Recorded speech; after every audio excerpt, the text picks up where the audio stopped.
In the 5th year of the rebirth game, the only ones left from my batch were me and an orange cat. It had saved up enough points and was about to be reunited with the owner it had been longing for. The cat has to send a dream first, telling the silly owner to wait for it under the golden fan tree. It smacked its little mouth, swallowed, and said, "And bring 5 cat treats." I thought for a moment and said, "That's called a ginkgo tree." The cat was completely immersed in the joy of the upcoming reunion, too busy thinking about what cute pose to use to enter the dream to answer me. "That's really nice." I blessed it and felt a bit envious at the same time. A cat only needs half the rebirth points that a human does. After it left, I'd still have to keep going alone here for a long time. I sighed, then continued working, waiting for the cat to come back to say a proper goodbye. But the cat that came back from the dream was listless. It said, "The time is wrong." Then it added, "The ginkgo leaves are still green." The cat hung its head, stared at its bald paws and dull fur for a while, and said in a small voice, "There's a real little Jeansy at home now." Its name was Jeansy. Turns out the owner had adopted another cat, a purebred golden shaded, and gave it the same name as this one. The cat's little head was buried between its 2 front paws. It just couldn't figure it out. "Why does that silly owner have a new cat?" I comforted it. "Even if the owner has a new kitten, she must miss you a lot. She'll take you home, and things will be the same as before." The cat fell silent. After a long time, shook its head. "Human, the cat won't go. The cat will give you its points." I was shocked. How could this be allowed? The cat had persevered for so long, worked so hard every day that its claws were worn down, and was reluctant to spend even a single point. Wasn't it waiting for this day? Its amber eyes blinked. "But the timing is off." It looked at me. "Your person is still waiting for you, right? That's so nice. Your person said they'll always only want you."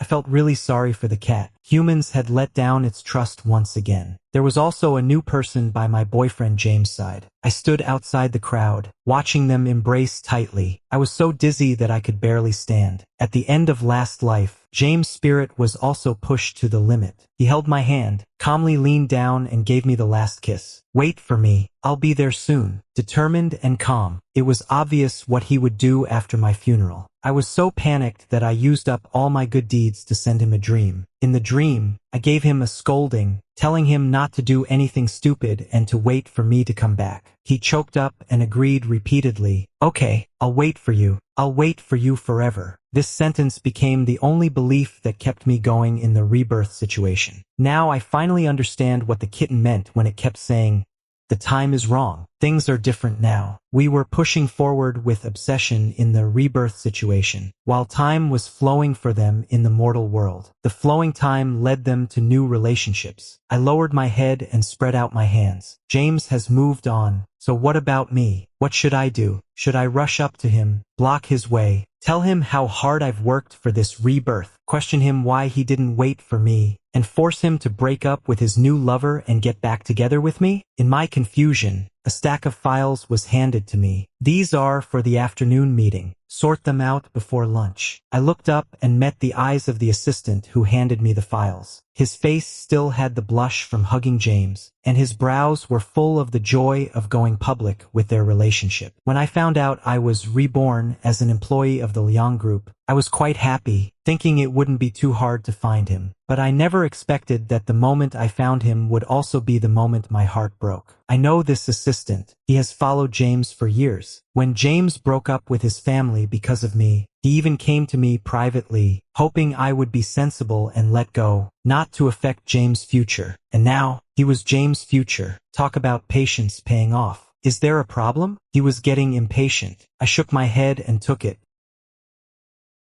But I didn't touch that stack of files until the meeting was about to start. I just sat at my desk, spacing out. I thought about the days when I was sick in my past life, the tough perseverance in the rebirth game, and the kitten with dim eyes. Which is more painful, loving but unable to be together, or living but no longer in love? I don't know. I'm just so lost, and so tired. "Mateo, what's your deal?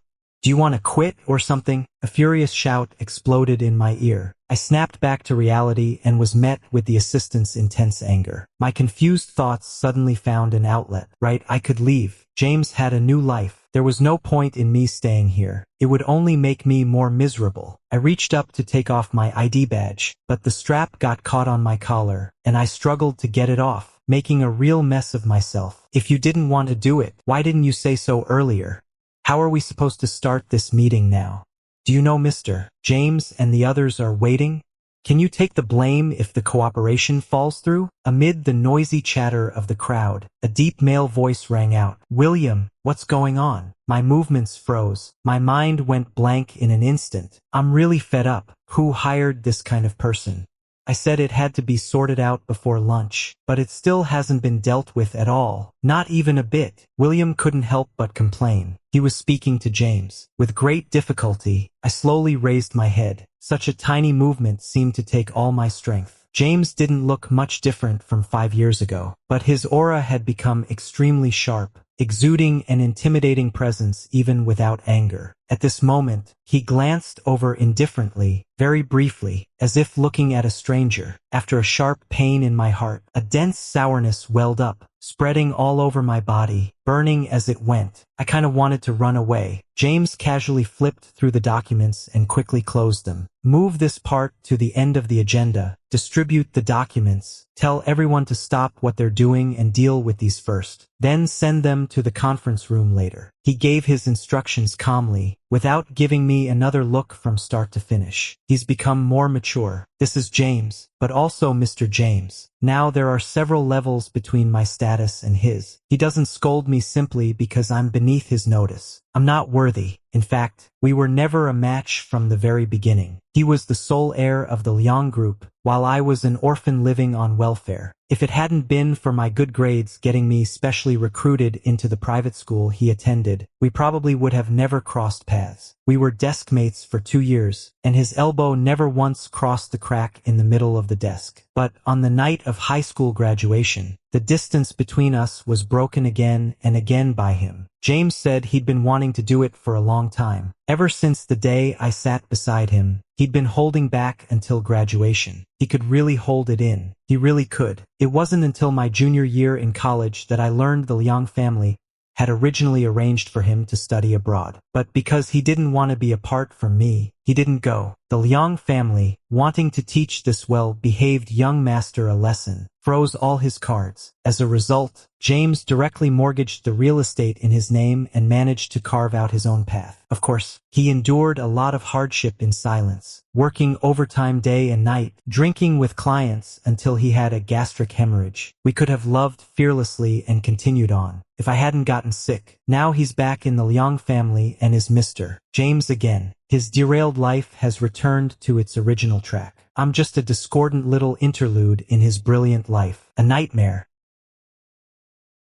Right after James and William left, the HR person came. You seem like an honest guy. How come you made such a huge mess? The original Mateo wasn't honest at all. Every day, he was thinking about what kind of posture could get him declared as having a work-related injury, so he could extort a large sum of money from the company. Although he didn't end up doing it, he voluntarily pawned his next life in exchange for being reborn into a better family. And that's how I got the vessel to reborn. The resignation procedures in large enterprises are cumbersome. I was holding the flowchart, looking for people one by one to sign and returning the equipment item by item. Halfway through, my phone rang. A string of numbers was jumping on the screen, with no name attached. The remaining memories in my body told me it was Mateo's annoying father. Remember to bring your ID when you come home this week. I held the phone and pushed open the door of the smoking room. Why? The person on the other end seemed not to expect me to ask that. After a moment of hesitation, his voice suddenly got louder. Didn't I tell you? Spend 100,000 yuan to invite a miracle doctor here, and your brother's illness can be cured. There was a vague impression in my mind. Mateo's father had turned to the internet for help and met someone who claimed to be a miracle doctor. The man casually said it was just a minor illness and could be completely cured with 2 doses of medicine. He believed it. He started scrounging for money everywhere. When he couldn't get enough, he asked Mateo to take out a loan. There's no such thing as a miracle doctor. There are always crooks who take advantage of people in distress, preying on the most vulnerable. Even someone as highly educated and intelligent as James had been cheated many many times. Hope was kindled again and again, only to be dashed each time, leaving him more desperate in the end. But I knew that by then, he had no other options. He's prayed to every god and Buddha. If there's any way to keep me around, he has to give it a shot. What's wrong with his health? Don't you have a clue after all these years? If 2 doses of medicine could cure him, what do we need hospitals for? The person on the other end was absolutely furious. Shut the hell up.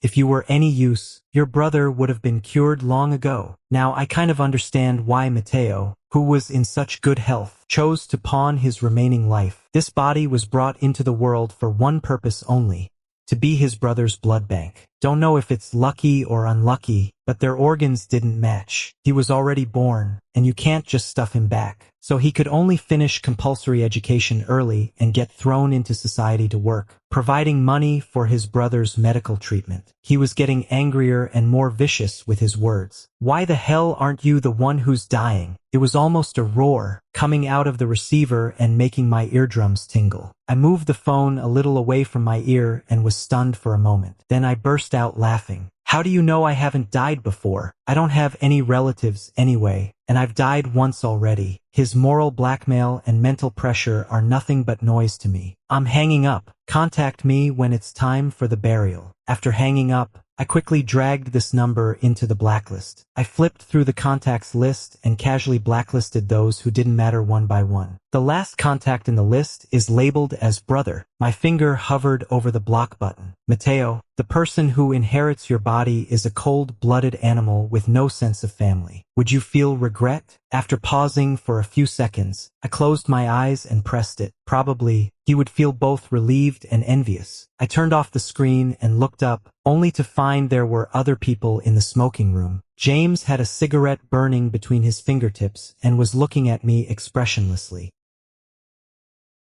The resignation form in my hand was crumpled from my tight grip. The last column of the process was the president's office. A small-time employee like Mateo didn't need to go that far, but my body involuntarily took 2 steps forward and handed the paper and pen over. The flimsy resignation form was now equivalent to an application to officially withdraw from James' life. Once signed, all the past would be written off, but James just glanced at it indifferently and didn't move. My outstretched arm froze awkwardly in mid-air. After a while, I slowly pulled it back. The atmosphere solidified bit by bit in our silent confrontation, and the oxygen gradually became thin. It was hard to breathe. When this silence became unbearably intense, I heard a snort, short, contemptuous, dismissive. Suddenly, a string in my head snapped. An indescribable surge of emotions instantly overwhelmed my rationality. Yeah, it's really funny, isn't it?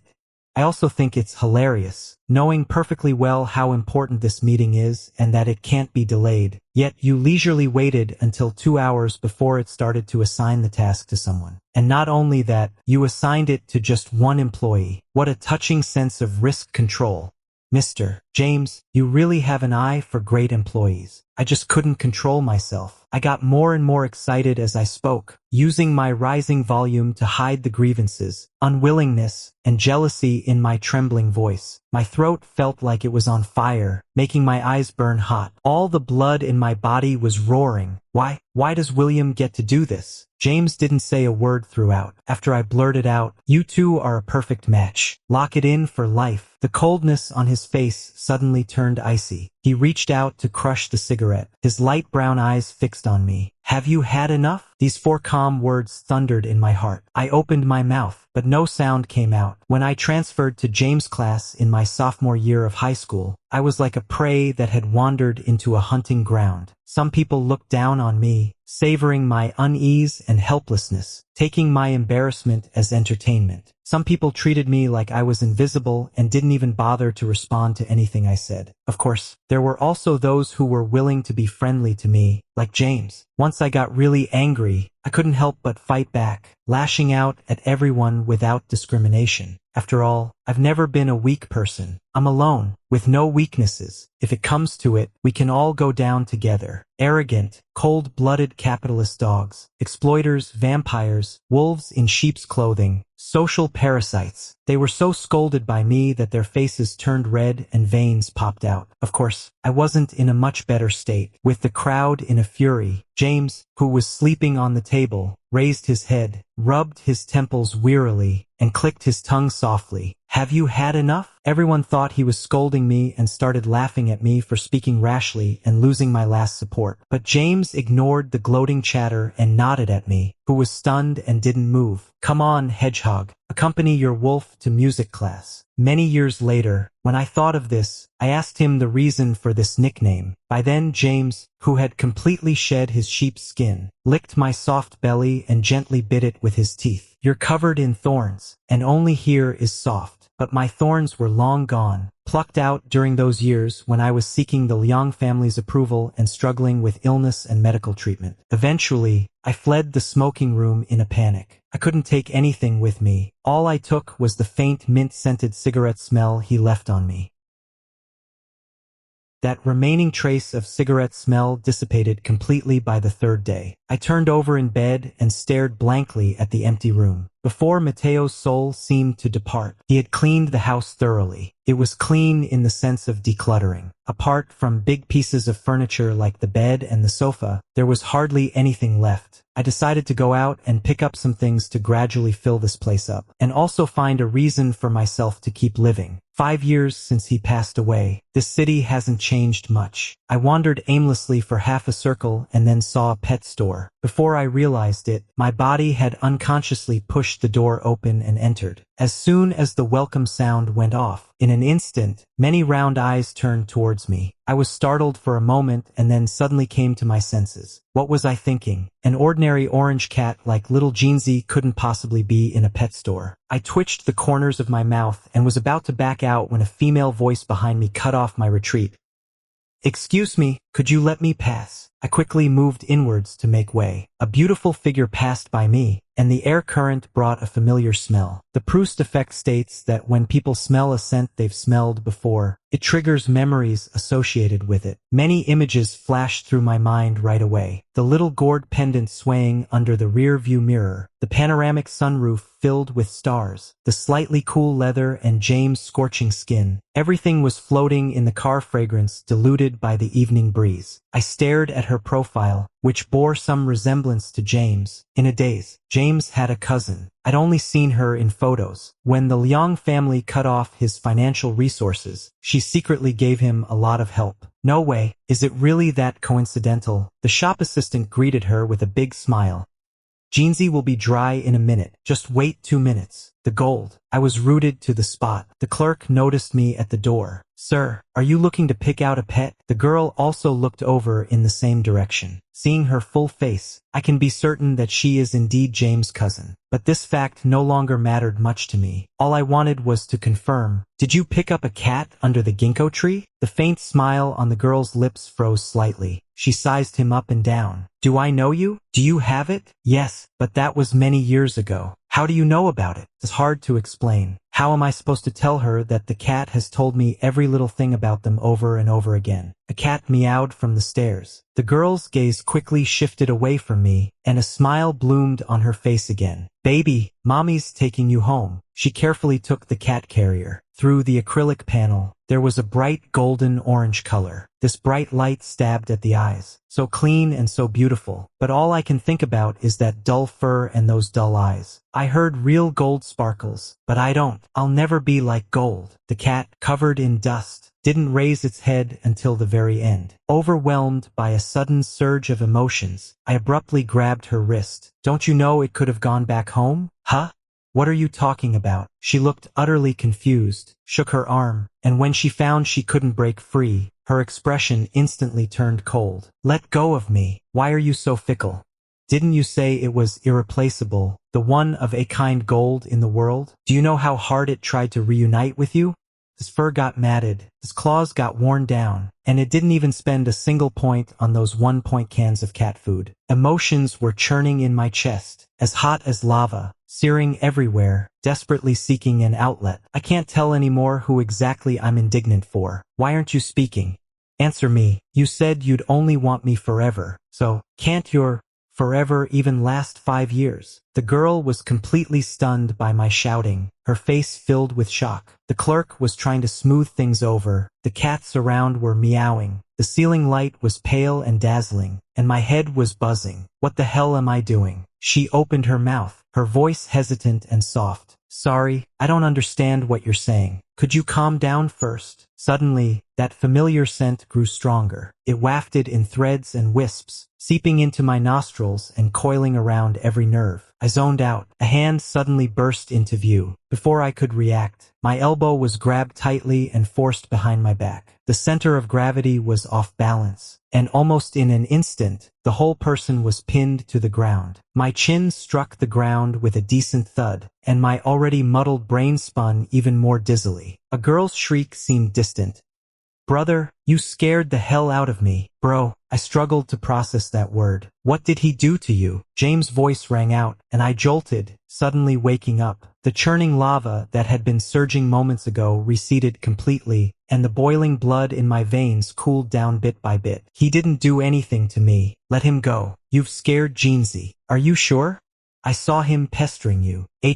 Must have mistaken someone. Even though I couldn't see, I could feel his gaze still firmly fixed on my back, as if trying to see right through me. After a long while, the force pinning me down suddenly relaxed. The sound of fabric rubbing came from behind, and James straightened up. I stayed in a prone position for a while before I could regain my composure. Then I slowly pushed myself up from the floor and stood up. James' eyes landed on my face and suddenly stopped. The next second, Mateo's eyes darkened. You go to the car first. Huh? Come on, bro. He really didn't do anything to me. Get in the car. He stared at me and repeated coldly. The girl looked at me, then at James. Eventually, I obediently moved my feet and walked out the door. I saw her get into a car. It was black, not the silver gray one. James changed his car.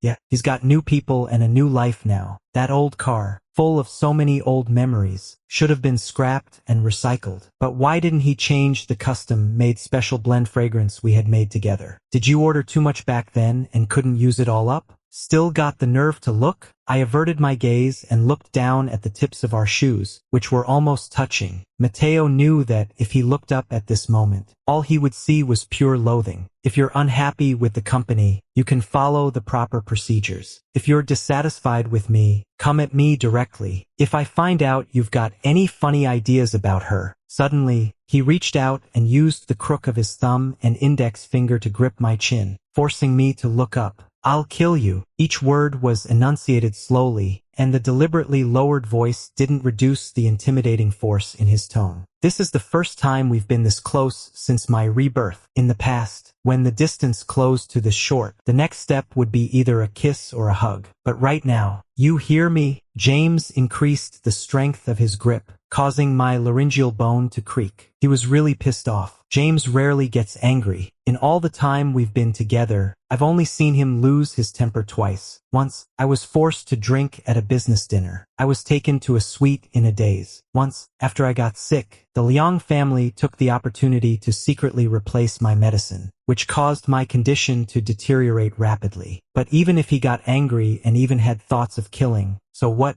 Time will fade everything away. It only shows that he has an all-out protective instinct towards those he holds dear. He's a good guy who values friendship and loyalty. Yeah, I heard you. I forced a smile, struggling to get the words out. I won't show up in front of you again, okay? His brows knitted, and while releasing me, he gave me a shove backwards. My back hit the shelf, and I stumbled to steady myself, still laughing. But as he laughed, tears began to stream down his face. Sorry, I'm really sorry. I'm sorry for giving you nightmares for so long, making you wait out of my own wishful thinking, and speaking ill of your new lover out of jealousy. I naively thought that as long as I returned to the mortal world, the pain and loneliness you've endured over the years could be written off. I'm sorry. He wiped away his tears haphazardly. The muscles in the lower half of his face were stiff, and the corners of his mouth that had been pulled up just wouldn't go back. His expression at this moment must be uglier than crying. James' expression turned strange for a split second. What's your name? The name, it had been buried for years, and even I myself felt strange about it. It went from being the shortest incantation in the world to just 2 characters inscribed in official script on a tombstone. Cold,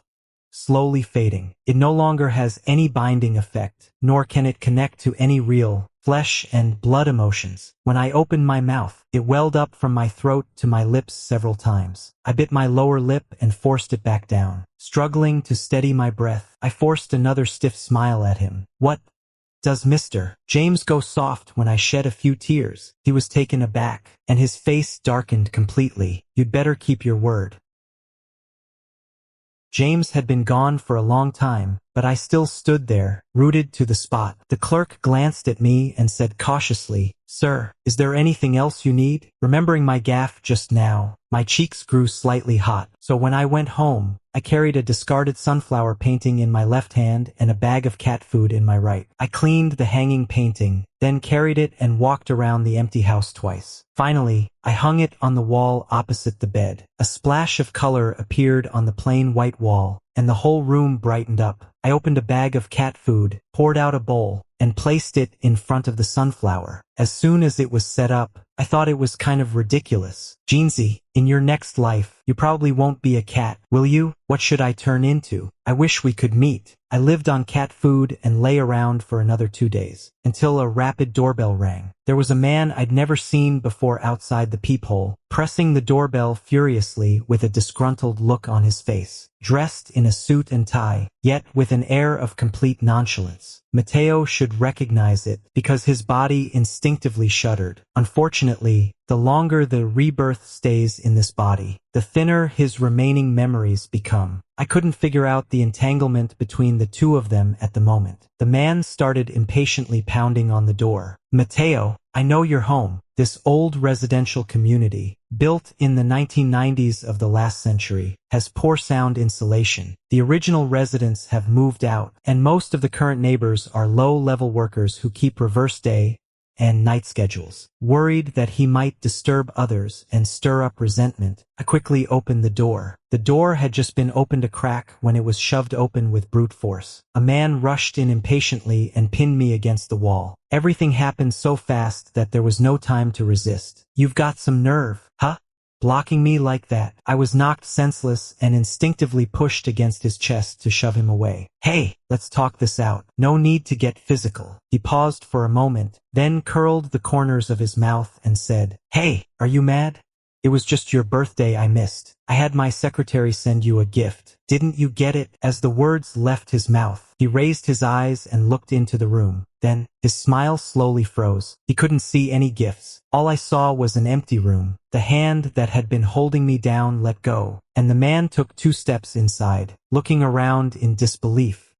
Are you moving?" I straightened my messy collar. "I'm not moving. Where are those things?" "The ones I gave you." I looked up and met his startled and bewildered gaze, and my heart suddenly twinged. That wasn't my reaction. It was Mateo's. "It's gone." I replied on Mateo's behalf. "Lost." The man's voice suddenly shot up. He looked furious, pacing around like a madman, opening every cabinet and pulling out every drawer. "What gives you the right to throw them away? The things I gave you, what gives you the right to toss them out?" He banged on the cabinet door, making it rattle. I rubbed my temples, feeling a bit drained. "Why can't it be thrown away?" Hearing this, the man took 2 steps and stood right in front of me. He grabbed me again, eyes wide with anger. "Mateo, what the hell are you up to?" My trachea was being squeezed, and my breathing was obstructed. I couldn't break free and started to get irritated. I thought he was doing a decluttering to prevent his father and brother from taking advantage of the family. But now it seems that this self-righteous man also has something to do with it. "I'm not kidding," I managed to croak out. "Mateo isn't kidding. He doesn't have the grounds to make a scene." He was very calm. I was also in utter despair. The man let go of me. Whatever he'd just thought of, it made a hint of unease cross his face. "Mateo, don't tell me you're mad at me for going on a blind date." It was just to fool the old man. "I never planned to actually date." He scratched his face, glanced at me quickly, and stammered, "Even if I did start dating, why would you be angry? Could it be that you like—" He didn't finish his sentence. As if afraid of getting an answer, the man quickly changed the subject. "Never mind. First, come have dinner with me. He grabbed me and started walking outside. You've been ignoring me these days, and it's killing my appetite. He dragged me to the car, and a name popped into my mind unconsciously. Daniel. He opened the car door and pushed me in. What? You want a refuse? You owe me this. No matter how mad you are, you have to come. So it was him, a rich second-generation playboy. The note in my contacts was creditor. I thought he was someone from Mateo's father's side, so I blocked him without thinking. The street scenes were passing by backwards outside the window. Fragmented memories were gradually piecing back together. At the next intersection was where Mateo and Daniel met. Mateo, who was part-time delivering food, accidentally scratched Daniel's luxury car. It was like the beginning of an old-fashioned idol drama. While waiting for the traffic police, Mateo picked up the crushed takeout from the toppled electric bike, calmly contacted the customer, then sat on the street and started eating as if no one else was around. Daniel walked up to him and gently nudged the tip of his shoe. Hey, you the one who caused the accident. Eating so heartily, his voice paused for a moment, then took a strange turn. Let me have a bite. It was like the development of an old-fashioned idol drama. The memories after that were blurry. The skyscrapers and neon lights were fading away. Mateo turned off his own light. It wasn't the ending of an old-fashioned idol drama. Mateo is dead, I said. Daniel didn't catch it. He had just finished scolding a passer by who didn't look at the traffic light. He turned his head to look at me. Did you just say something? The red light turned green, but that sentence got stuck in my throat, and I just couldn't say it again. Daniel took me to a members-only restaurant. As soon as I entered, I remembered that James used to be a regular here. Back then, to avoid the pursuit and interference of the Liang family, he used my name. He skillfully placed the order and returned the tablet to the waiter. His hand, which was halfway retracting, changed direction and pinched my cheek. I've been meaning to say this since just now. You've lost weight. Haven't seen you for a few days. I turned my head aside and broke free from this sudden and inexplicable intimacy. To be honest, I didn't need to play along with him. My rebirth was earned by me and Jeansy together. I have the right to choose how to live, and Mateo's life has ended. His past has nothing to do with me. But when I realized that the memories and instincts in my body were gradually fading, I suddenly became aware that I was probably going to be the last person in this world to carry the traces of his existence. This body is a new beginning for me. For Mateo, it's a living tombstone. At least I need to know what the epitaph should say. What's wrong? Still mad?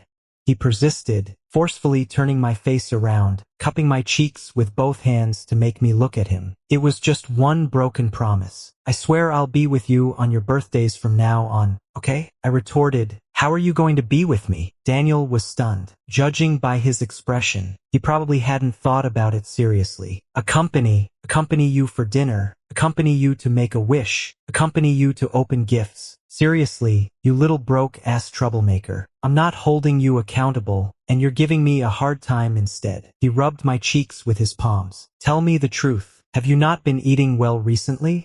Or is work too busy? That crappy job at the Liang family doesn't pay much. Quit it already. The dishes were served one by one. Daniel let go of me and put a piece of meat in my bowl. I picked up my chopsticks and pointed at the gold foil on the pork skin. Quit and then what? Starve. Come with me. Do you think I'd let you go hungry? Come with you? In what capacity? Daniel suddenly became awkward, and the nonchalant look on his face disappeared. By come with me, I mean be my dining companion. I really like having meals with you. I'll pay you a normal salary. What if you don't like it later? He put another piece of meat and a crab leg on my plate. Oh, come on. Why so many questions?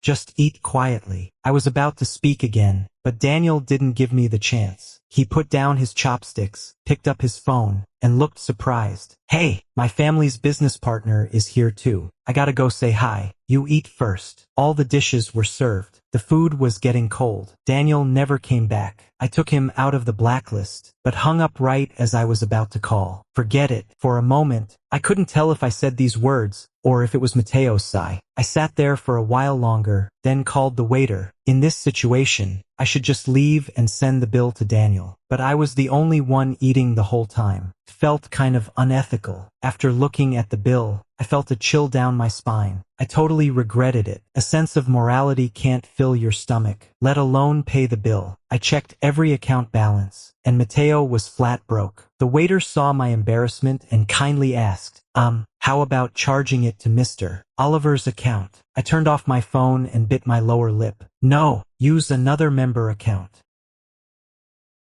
The previous account was actually still retained. I subconsciously asked, is this account still in use? Yes. The waiter gave an affirmative answer. The most recent consumption was just 10 minutes ago. What? I was stunned. Your password is correct, so I'll help you settle the bill. Wait. By the time I came to my senses and wanted to stop it, it was already too late. I thought he had already canceled this account or completely forgotten about it, and I could use the remaining recharge balance to ease the current embarrassment. But I didn't expect he was still using it. Was he too lazy to change it out of habit? Or did he recharge too much and not finish spending it? 10 minutes ago, it meant that if I went out at this moment, I might run into him. I had just promised that I wouldn't show up in front of him.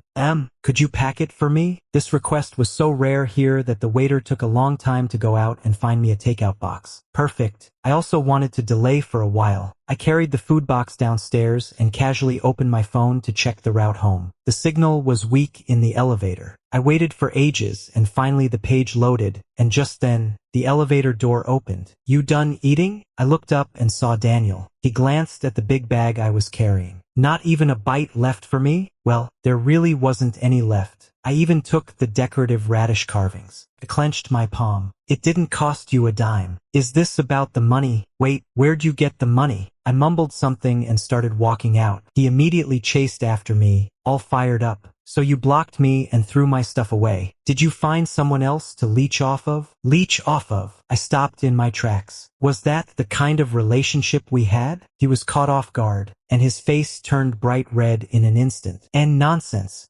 Our relationship wasn't that sleazy. Besides, how desperate would I have to be to dump a beautiful woman and keep a... His eyes drifted over me, and his voice got much softer. Scrawny, dried-up guy like you. I stared at him for a moment, then nodded. Oh, seeing me walk straight ahead without looking back. Daniel quickly caught up. What else?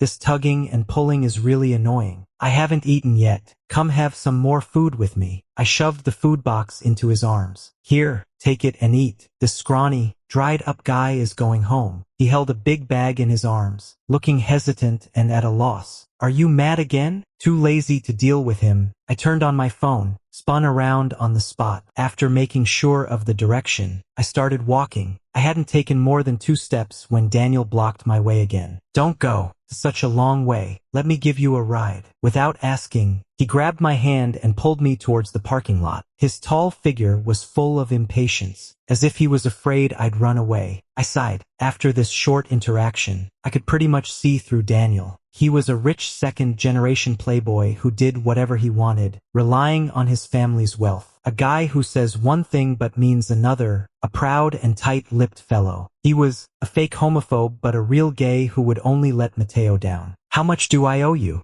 Maybe I should write an IOU. Give me your bank card number and I'll pay you in installments. Let's not see each other again in the future. He suddenly stopped in his tracks. Why? Before I could say anything, he shouted again. I don't agree. He put all his strength into that shout, and there was even an echo. I instinctively looked around. Keep your voice due. My eyes slowly widened. About 10 meters away, James' car was parked. The headlights were on, and there was someone inside.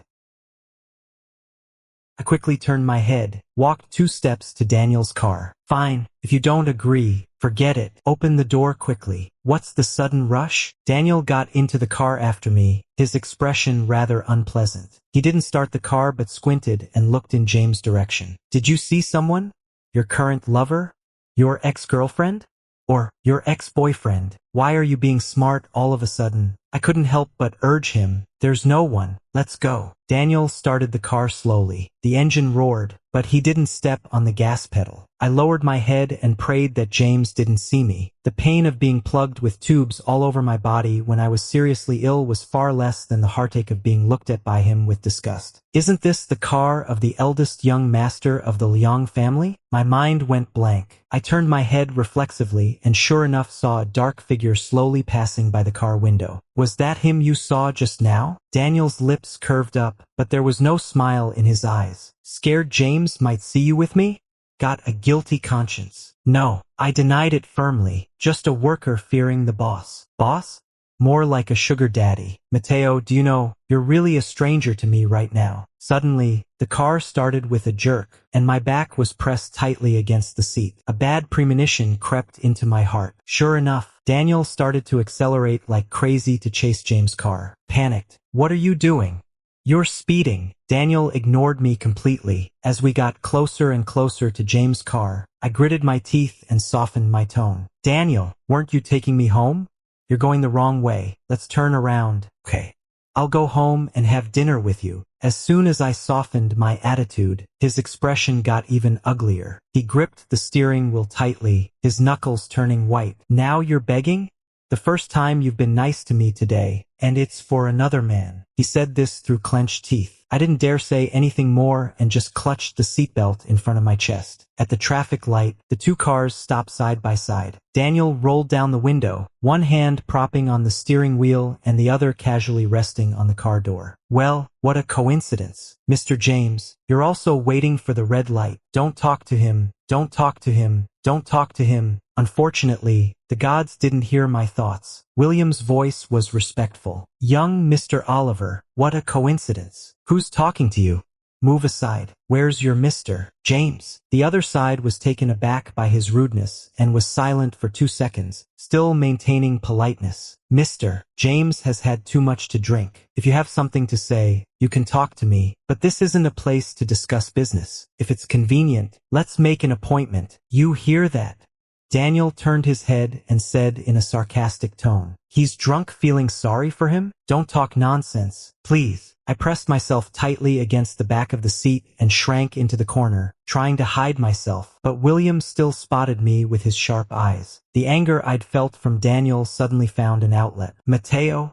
His voice became much sharper. It really is you. I was wondering why you suddenly slacked off at work and weren't worried when you got fired. So it's, he drew out the sound. You've really climbed up the social ladder, haven't you? Quite something. I took a deep breath, raised my head to retort, but then my eyes met James' gaze. In an instant, I lost my voice. He was leaning against the headrest, his brows showing deep fatigue, and his light-colored eyes were extremely indifferent. My fingers unconsciously curled a bit, and I was the first to look away, lowering my head. Daniel rolled up the window, his expression tense. You got fired? Yeah. When? A few days ago. Why didn't you tell me? It wasn't necessary. Daniel pursed his lips upon getting the answer. I said in a muffled voice, reminding him, clarify it. We're not in that kind of relationship. After all, he's most allergic to this, fearing that others will know he has a close relationship with a man. The red light started to count down, but Daniel didn't say a word for a long time. His index finger tapped the steering wheel one by one, as if thinking about something. Daniel? Did you hear me? He stared at the jumping numbers. The moment it turned green, he suddenly rolled down the window again, stuck his head out, and said in a playful tone, James, you've been a widower for so many years. Your taste has really gone downhill. You can keep anyone by your side. You're really not picky. With these words, in my and William's shock, he stepped on the gas pedal and neatly made a U-turn. Daniel didn't say another word until we got to the downstairs of my place. I unbuckled my seatbelt, hesitated for a while, and then finally spoke up. Actually, they're a couple. They announced it officially in the company. Just thinking about that scene made my heart ache faintly. I know, He shrugged indifferently. They pissed his old man off so bad that he ended up in the hospital that day, and he's still not out yet. I was stunned for a moment. Oh, I see. So the Liang family still hadn't accepted that James liked men. So he obediently went back to the Liang family, but didn't accept the family's arrangements for his marriage. Well, that was quite in line with James' usual character. He used to be like this too, fighting against the whole family for the person he liked. For me back then, to be precise, not for me, but for the person he loved. He loved me then, and now he loves William. What you said wasn't really appropriate. Maybe you should go and apologize, so as not to affect your family's business. It's okay. There are plenty of people in the circle who've gone all out against his little boyfriend. I've never seen him defend him even once. Anyway, let's not talk about this. Daniel turned to face me, looking at me seriously with a solemn expression. Mateo, I'm gonna ask you something, and you have to answer me honestly. It was the first time I'd seen him this nervous. I nodded. Go ahead. You've been slacking off at work, blocked me, thrown away all your furniture, and just now you were even willing to spend so much money on the bill. Is it, he carefully considered his words, is it that you're, kind of, having some dark thoughts? In the not-so-spacious space, the atmosphere gradually grew heavy. I turned my head aside and remained silent. It was too late. Not getting a response. Daniel's breathing became ragged. He leaned in, anxiously fumbling for my hand. Don't do anything stupid. You hear me? If there are any problems, you still have me. It's not easy to be born human. Enjoy life. A few bumps in the road aren't the end of the world. As he spoke, he forcefully grabbed my wrist, unlocked his phone, and started transferring money to my payment code, one by one. Each transfer was up to the limit. I didn't transfer money to you before, not because I didn't want to, but because I was afraid this relationship would change. The skin where he held me could clearly feel his rising body temperature. So has it changed now? I asked. His finger hovering over the zero stopped. 2 seconds later, he let go of me, leaned back, and returned to the driver's seat. Is this enough for you to spend? If not, just let me know. I looked at the balance and gave a bitter laugh. This was enough for Mateo's dad to hire 20 miracle doctors. Enough for Mateo to live an ordinary life. It was really too late. I still lay around every day. Those 5 years of the rebirth game, day and night, had almost exhausted my mental strength and motivation. After seeing James tightly embrace William, the last belief that had been holding me up finally crumbled. I need time to recover, but I have no idea how long it'll take. On some days when the sunset glow is really beautiful, I'll go out and pick up some little trinkets to decorate my home. Almost every time, I'd run into Daniel. Daniel, that idle playboy. He's like clockwork, showing up every day as if he's punching in at work. He won't leave until he sees me turn off the lights and go to bed. I've assured him countless times that I won't commit suicide, but he still does as he pleases. One time when I went out, I accidentally ended up at the gate of my high school. The sweet soup shop at the school gate was still open, and even the decoration hadn't changed. Back then, after school, James and I would always kill time here until we'd finished 2 test papers before we were willing to go home. I sat in the seat I used to frequent for a while, packed a portion of sweet soup, and also bought some marinated food. Then I knocked on Daniel's car window. "Wanna come up and have some?" There's no dining table at home, so Daniel sat cross-legged on the floor like I did and ate with great relish. His spoiled brat temper really comes and goes. "Don't come around me so often in the future. Doesn't your company need your attention?" Daniel shrugged it off. "Do I have to work in person to run a company? What the hell are the people I hired with all that money for?" What an outrageous statement. Anyway, I'd rather spend my days eating and drinking with you than some people who work hard for nothing. With that, he gave me a meaningful look and stopped talking. It was as if he was waiting for me to ask. I couldn't be bothered and stuffed a piece of sweet potato into my mouth. Daniel couldn't hold back and took the initiative to pick up the conversation. After James pissed his dad off so much that he ended up in the hospital, he made a bunch of stupid decision-making mistakes. The Liang family is in total chaos. I chewed slowly, swallowed, and then scooped up another piece. Daniel also started munching on the marinated food on his own. A long time passed, and then Daniel gave me a look that said, "I knew you cared," and raised his eyebrows at me. Satisfying, isn't it? What does it have to do with me? Don't you office workers love to see the company you used to work for go under?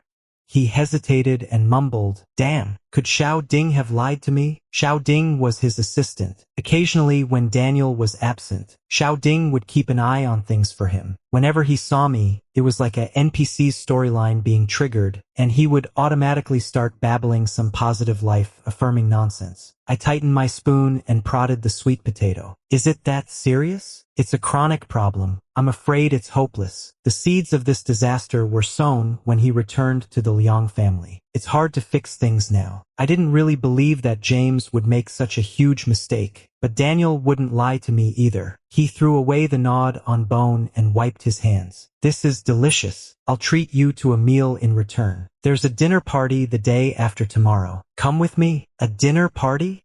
I widened my eyes in surprise. "I'm a guy. So what? So I can't be your female companion?" "Yeah, you're my male companion." It's hard to associate the current Daniel with the closeted guy who kept calling someone thin and shriveled some time ago. It seems like something is developing in a direction it shouldn't. I want to refuse, but I'm in a dilemma. How should I handle the relationship between him and Mateo? "If you don't speak, I'll take it as you've agreed." He squinted, his gaze traveling up and down. "Should you send me your size, or shall I measure you?" I tossed and turned all night and couldn't fall asleep. Just before dawn, sleepiness finally hit, and then my phone suddenly vibrated. "Change jobs? Don't think I can't find you." The light from the phone screen was blinding, and I woke up instantly. It was an unknown number. I copied it to WeChat, but there was no such person. But I knew exactly who was on the other end. They actually found their way to the company. It seems Mateo was cautious and didn't tell them the address, but it's only a matter of time before they find it. I've long known that blocking them was just for temporary peace. These leech-like family members won't stop until they've squeezed every last bit out of you. When it was light, I gave Daniel a call. "Huh?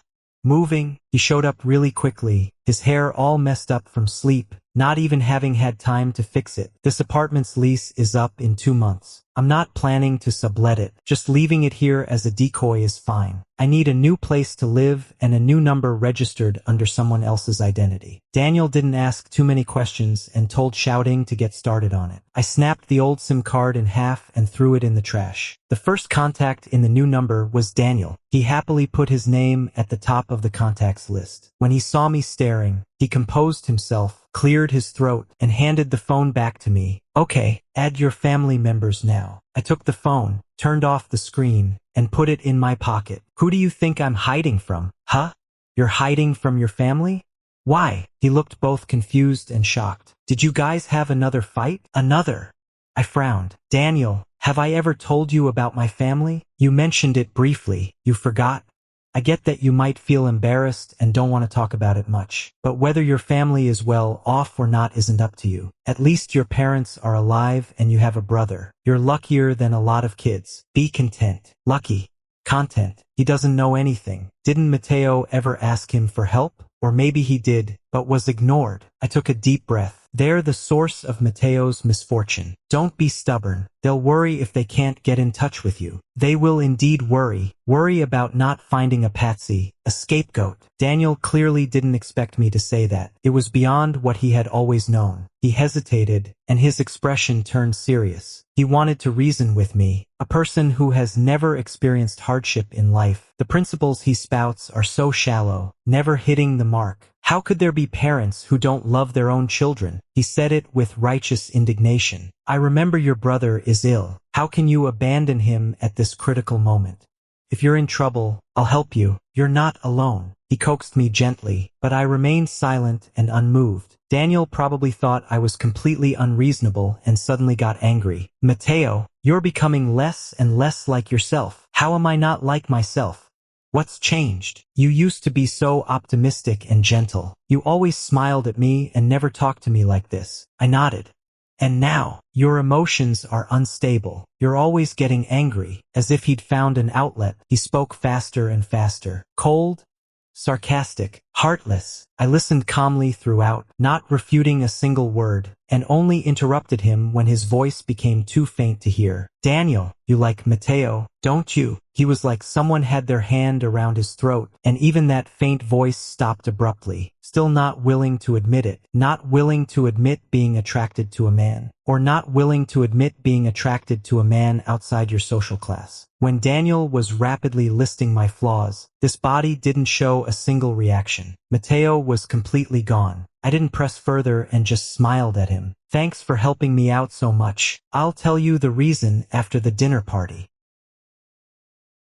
Probably because Xiao Ding wasn't there, I was regarded as Daniel's assistant. There were no strange looks at the party, and I felt quite at ease. I don't like drinking, and it was mostly Daniel who was drinking. After a few rounds of socializing, I could clearly tell his steps were much more unsteady. "Are you okay?" He mumbled a response. "There's hangover soup in the car." There was more than just hangover soup in the car. As soon as I opened the car door, I smelled a strong fragrance of flowers. My heart skipped a beat. I walked around to the rear of the car and opened the trunk. Sure enough, I saw it was filled with flowers. I kind of expected it, but still felt a bit surprised. He actually wanted to turn my truth-telling moment into a confession, and planned to use such a cheesy way, such a hassle. Telling him the truth in this situation would be pretty cruel. I closed my eyes for a moment and then closed the trunk. I pretended not to see anything, grabbed the hangover soup from the cooler and went upstairs. I pushed open the door of the lounge, and a strong smell of alcohol hit me. I couldn't help but frown and said, "I was gone for just a short while. Why did you drink so much?" The room was pitch dark. Just as I found the switch, a deep voice came from the sofa nearby.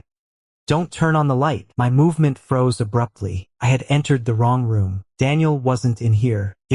I held my breath and slowly approached. My heart was almost leaping out of my chest. By the faint light coming through the window on the door, I could make out the man lying on the sofa. His eyes were closed, brows tightly knitted, a mix of fatigue and discomfort on his face. James had damaged his stomach from drinking during his startup days. After I snapped at him, he'd always been careful and wouldn't drink too much. Now, with such a strong smell of alcohol, how much had he drunk? Was it because of the crisis the Liang group was facing? It had actually pushed him to this point. I couldn't help but raise my hand, wanting to smooth the furrows between his brows as I used to. He wasn't conscious at the moment, and there was no one else here. No one would know. Let me take advantage of the situation just this once. Before I could touch him, James suddenly stirred. My hand froze in mid-air, as if hitting a huge resistance, unable to move forward even an inch. I almost made a mistake. No matter how much I liked him, no matter how hard it was to let go, he was already someone else's boyfriend. What on earth was I doing? I gritted my teeth and forced myself to turn around. Just as I took a step, a very faint grunt came from behind me. It seemed to roll in the throat but was suppressed and didn't come out. I stood rooted to the spot for a long time. Then suddenly, it dawned on me that he was murmuring someone's name. Lucas. My mind went blank, and in an instant, all the blood in my body seemed to freeze. My body and soul trembled simultaneously. He was calling me. James still wasn't conscious. I crouched beside the sofa and held my breath, waiting for a long time. He didn't make any more noise. His breathing gradually became deep and long, as if he had fallen asleep. I touched my chest. The palpitations slowly subsided, leaving a bit of a bitter aftertaste. What was I thinking?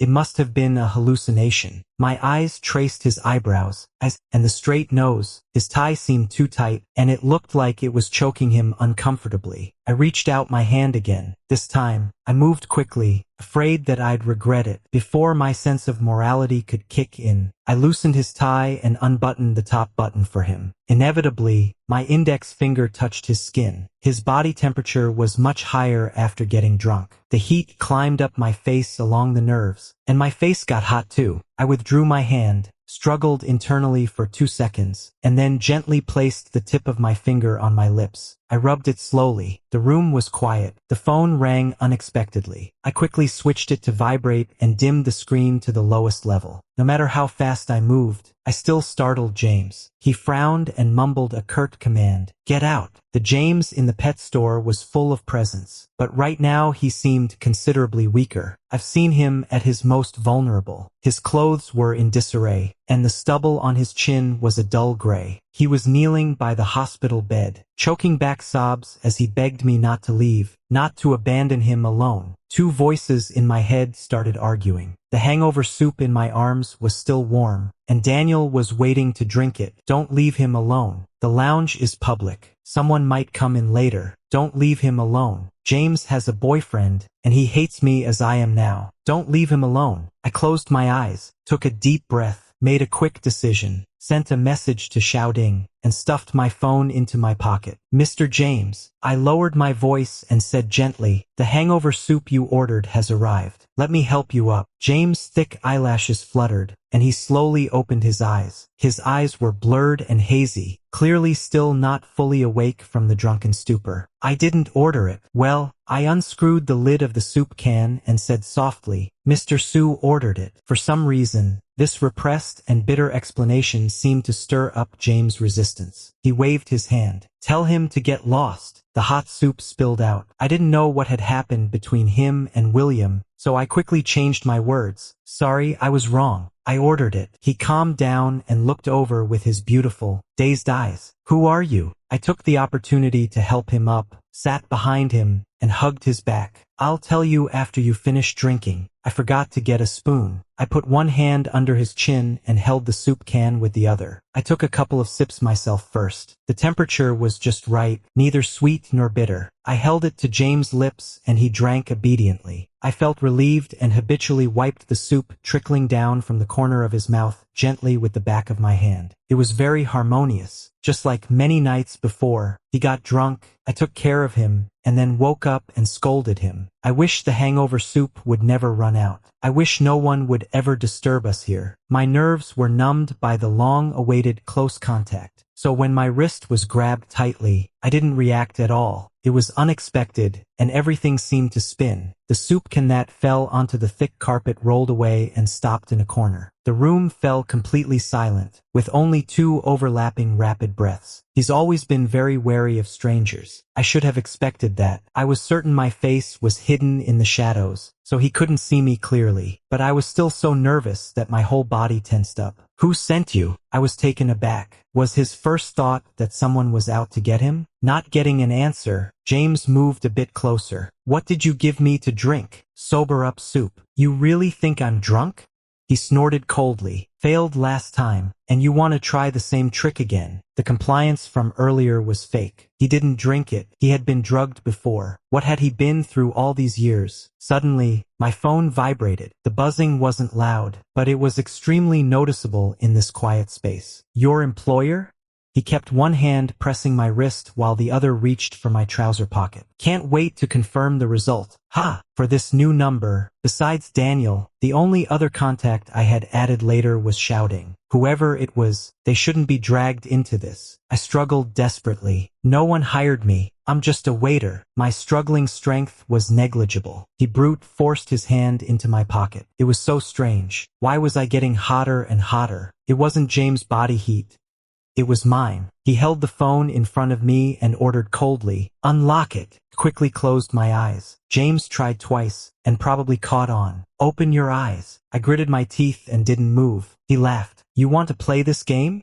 Fine. Have the guts to never open your eyes again." In this tense situation, quite inappropriately, thought of the last days of my past life. Knowing my time was running out, I decided to desensitize James to my death. I quietly unplugged the heart rate monitor, closed my eyes, held my breath, and tensed my whole body. When he trembled as he checked my breath and frantically called for the doctor, I suddenly opened my eyes and smiled at him. Just kidding. I faked my death several times, and each time he fell for it. Once I overdid it and didn't open my eyes until the doctor arrived. James rested his head on my shoulder, and his tears dropped into my empty hospital gown. "Don't do this, Lucas. I always take it seriously, but can you swear that you're always lying to me?" Couldn't swear. We both knew that for the upcoming final time. James wouldn't get to hear that. James could never be desensitized. I opened my eyes and met his gaze. My voice was very soft. "I don't have that ability, Mr. James."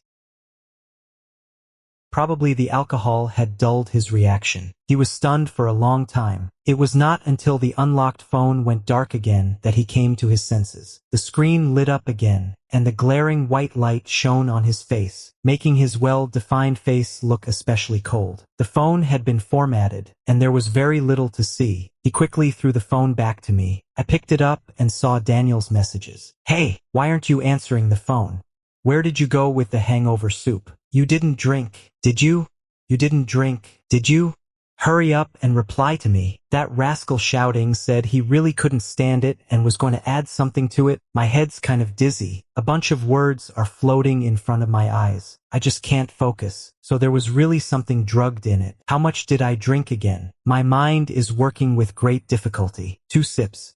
Yeah, just 2 sips. Should be okay. So this was meant for Daniel? Yeah, I got the wrong room. James looked down at me. Got the room wrong and called the wrong name too? The name, Mr. James just called me by it. There's no way to deny it. I didn't call it wrong. I bit my lower lip, trying to hold back the waves of heat in my body. You were even more drunk and there was no one around you. I just wanted to give you a hand. Give you a hand, he repeated. I'm sorry. Sorry again. What for this time? My rationality was gradually overwhelmed by the heat. I was stunned for a few seconds, my eyes getting hot with embarrassment. Mr. James, could you let me go first? Let you go? And then what? Go find Daniel? Immediately, the image of a trunk full of flowers and a luxury gift box on the passenger seat popped up in my mind. I shook my head. I'm not going to him. One's rationality was being eaten away by desire, and the other had just realized his true feelings. When the two of us were together, I didn't know if something irreversible would happen. Then where are you going? The sharp and aggressive aura around James had somehow disappeared. Instead, there was a kind of familiar yet unfamiliar sense of oppression. In the dim light, he stared at me like a jackal eyeing its prey. To the hospital, or go home. My mouth started to salivate. I swallowed hard, knowing I couldn't stay like this any longer. My body was getting out of control. Mr. James, I really mean you no harm. Please let me go. I'll come to apologize another day. Okay.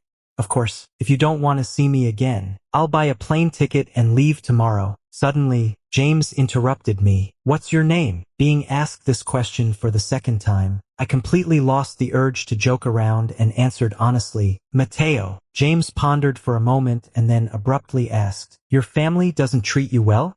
Not many people name their sons this. My muddled mind jolted. It had been so long since we last met that I'd forgotten how perceptive he was. Lies had no place in his eyes. Answer me. When I'm satisfied, I'll send you to the hospital. Yeah. Not so well. I gasped in short breaths and gave a brief account of Mateo's family environment. I didn't dare to go into details. My remaining memories were incomplete, and I was afraid they wouldn't stand scrutiny. James listened attentively, then changed the subject. How long have you been in the Liang group? My mind went blank. Oh no, I didn't know. He didn't give me any time to think and kept interrogating relentlessly. Who's your superior? Who interviewed you? Where was your last job? Why did you come to the Liang group? My poor physical condition made it impossible for me to spare any thought to ensure the conversation was flawless, so I could only awkwardly change the subject. Mr. James, was there a problem with the last meeting? I'm sorry. At that time there was some trouble at home, and I was so distracted that I was a bit negative. Oh? Was that call from home? James chuckled. You seemed quite eager to block people. I felt like crying. Just 2 sips. Did Xiao Ding give a lethal dose? I really wasn't bribed, and I haven't done anything to let you down. I didn't in the past, and I won't in the future. I swear. James lowered his eyes. You swear. I sobbed. I swear. He stared straight at me for a long time, then his thin lips parted slightly. Whether you've let me down or not is up to me to decide. With that, he made a phone call, and then, my consciousness blanked out.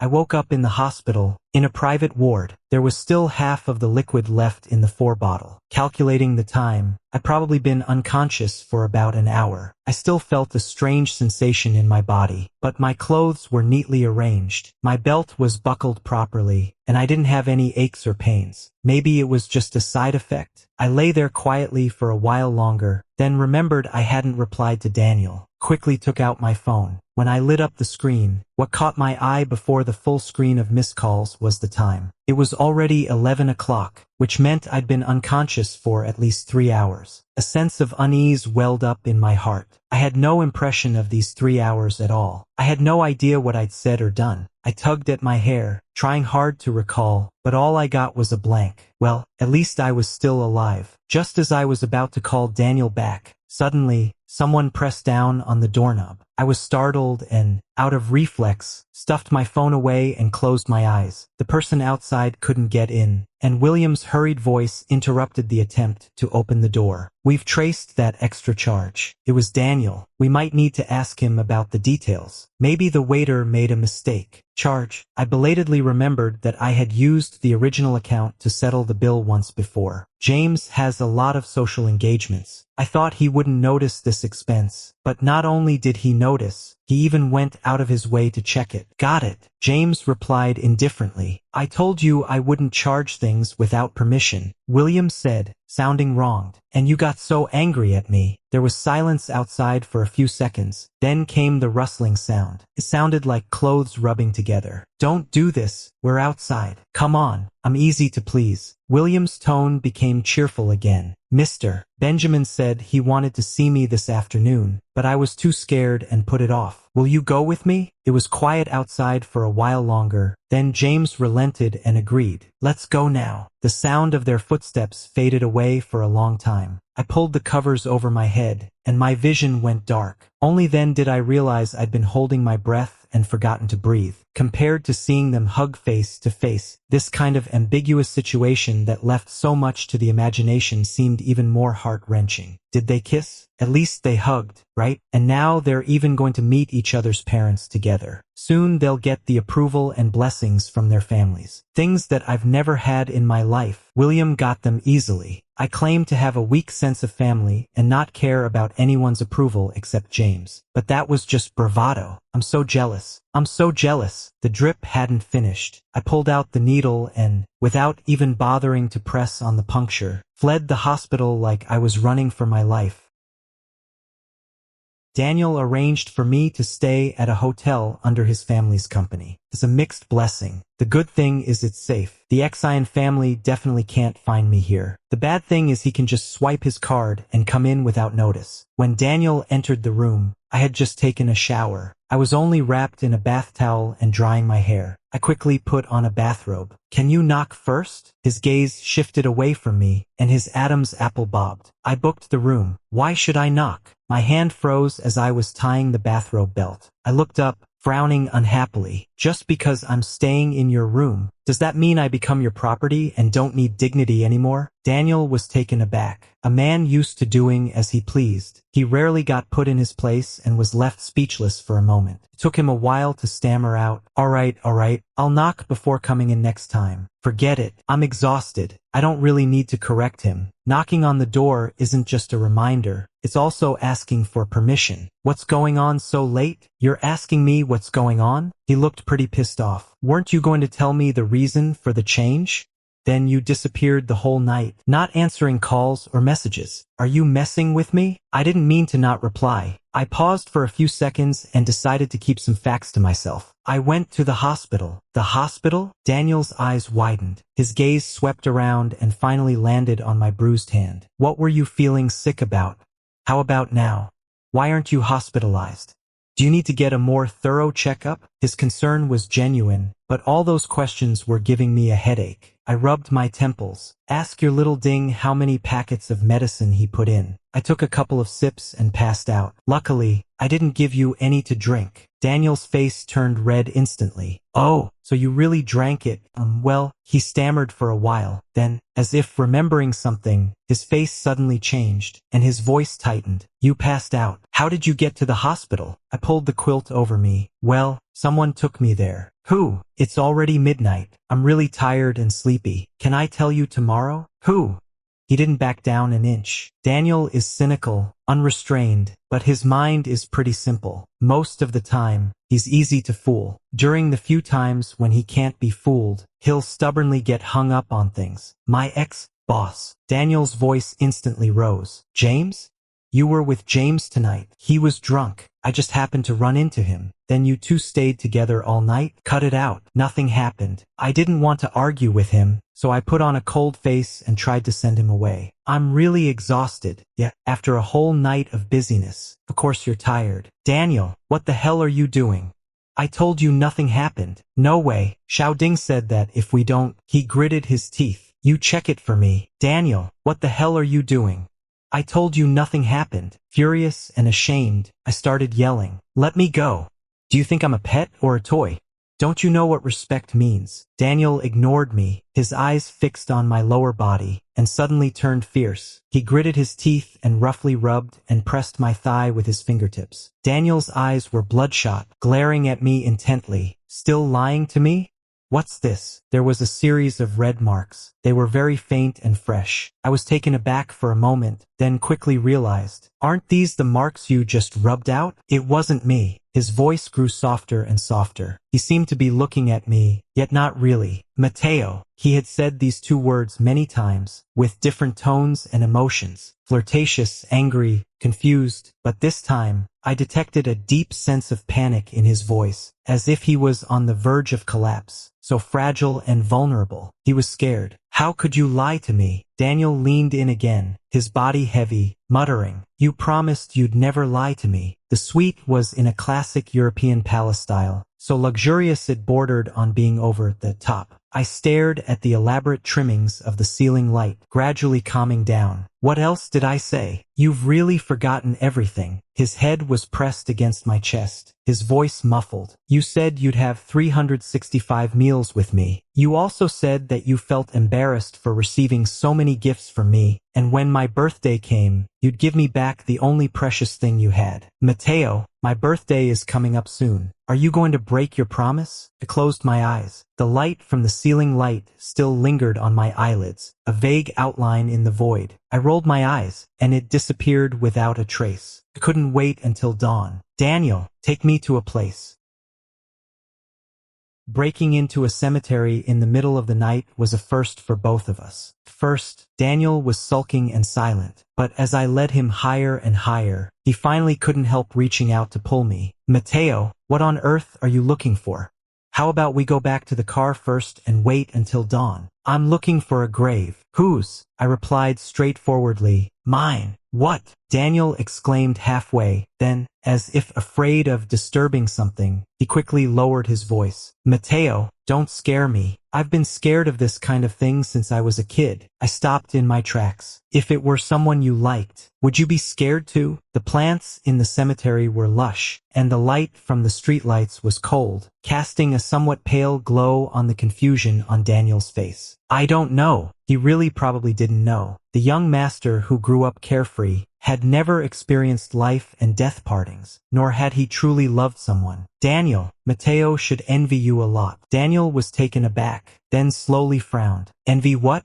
Why are you talking in such a strange way? I just kept talking. He wasn't born out of love. In his more than 20 years of life, he's never been loved by anyone. His family treated him as a spare organ for his brother. When they found he wasn't needed, they forced him to become a money-making machine. He grew up struggling, never living a single day for himself. Then he met you. Daniel tried to interrupt several times, but never managed to get a word out. Finally, he closed his mouth and just stared at me in silence. Do you know why he was so calm the day he bumped into you? Because he knew he couldn't afford to pay. Even if you had asked him to give his life at that time, he would have said thank you, but you didn't. Instead, you even invited him to dinner. Invited him to dinner many times. Gave him a lot of gifts. How could there be such good luck in the world? He was overwhelmed with gratitude and a bit uneasy, not knowing how to pay you back. He even marked you as his creditor in his phone and set you as a special contact, waiting for your messages every day. Daniel, you're the only bit of sweetness he's tasted after all those tough years. Daniel looked solemn. He wasn't naive enough to think this was a confession. He was nervous, his lips pressed so tightly they turned pale. But I was quite at ease. speaking in a calm tone with a natural expression. People who are in extreme pain can't make a sound. I can talk to you about these things so calmly because I'm not Mateo. Daniel's pupils suddenly constricted. He opened his mouth and forced out hoarse, broken syllables. Mateo, stop kidding around. I just looked at him and calmly stated the fact I'd already said once more. Mateo is dead.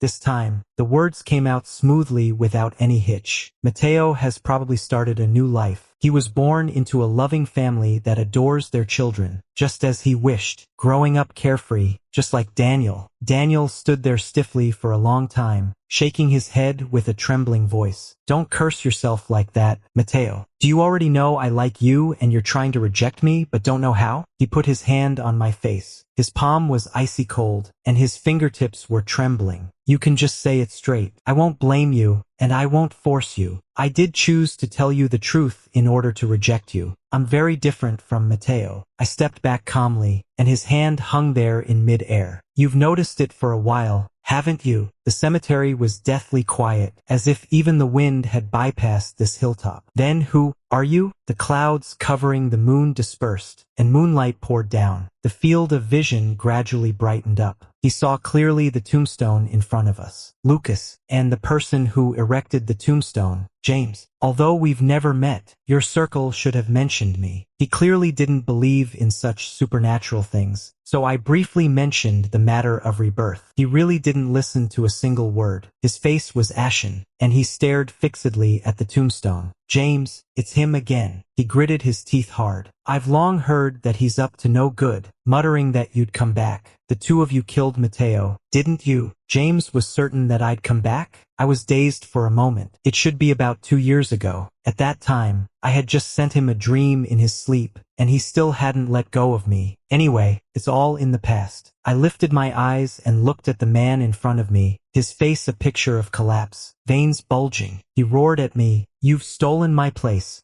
Give me back my Mateo." The sound carried far, and in the distance, perching birds fluttered their wings and soared into the sky. Killed him? Those who killed him were his insatiable family, his boss who treated him like a pushover and kept assigning him work, his hopeless life, and, Daniel, don't you know what he wanted to give you? The only precious thing he had was. I pursed my lips and let out a soft laugh. Before I could say anything, Daniel seemed to be drained of all his strength and instantly slumped. He knew it quite well, but back then, he looked down on it and couldn't have cared less. From a poor, gaunt and skinny man's, his sincere heart.